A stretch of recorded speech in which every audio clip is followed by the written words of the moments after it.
Offer दिया था।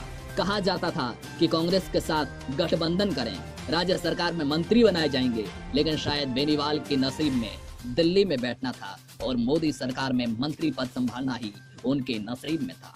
जिस तरह से इस बार नागौर में बम्पर वोटिंग हुई है और बीजेपी के साथ संघ ने इस सीट पर जिस तरह से ताकत झोंकी है, उससे साफ माना जा रहा है कि बीजेपी और संघ बेनीवाल को एक जाट नेता के तौर पर पेश करना चाहते हैं।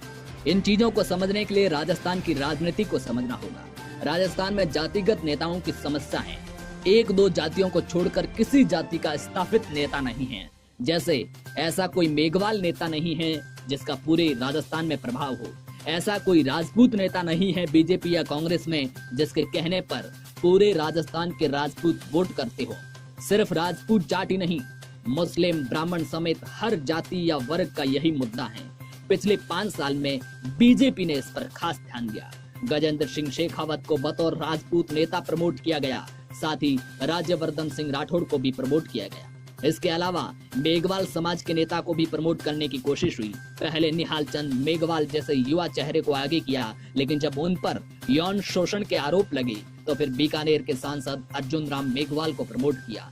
विधानसभा चुनाव में हर चुनाव समिति में उनको जगह दी गई।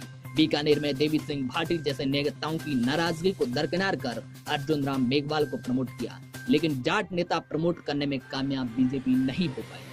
सबसे पहले नागौर के ही सीआर चौधरी और सांवरलाल जाट को मंत्री बनाकर प्रमोट किया, लेकिन दोनों नेता खुद फेल हो गए। सांवरलाल जाट का निधन हो गया तो सीआर चौधरी दमदार प्रदर्शन नहीं कर पाए।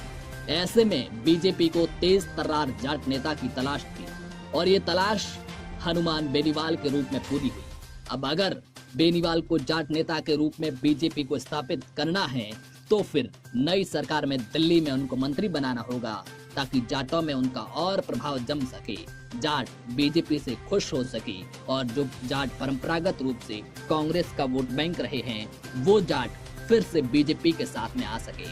अगर ऐसा करने में बीजेपी कामयाब हुई तो आने वाले कई सालों तक बीजेपी का राजस्थान में दबदबा रहेगा, क्योंकि बीजेपी के पास बड़े राजपूत नेता होंगे, बड़े मेघवाल नेता होंगे, बड़े जाट नेता होंगे। इसके अलावा मीणा नेता के रूप में किरोड़ी लाल मीणा को अपने साथ वो मिला चुकी हैं। गुर्जर नेता के तौर पर किरोड़ी सिंह बैंसला को भी अपने साथ ले चुकी हैं। अगर दलित, राजपूत, जाट, गुर्जर, मीणा ये वोटर अगर बीजेपी के साथ आता है तो बीजेपी की राजस्थान में हिंदुत्ववादी राजनीति भी कामयाब होगी और लंबे वक्त तक उनको उखाड़ कर वहां से दूर करना कांग्रेस के लिए चुनौती होगी।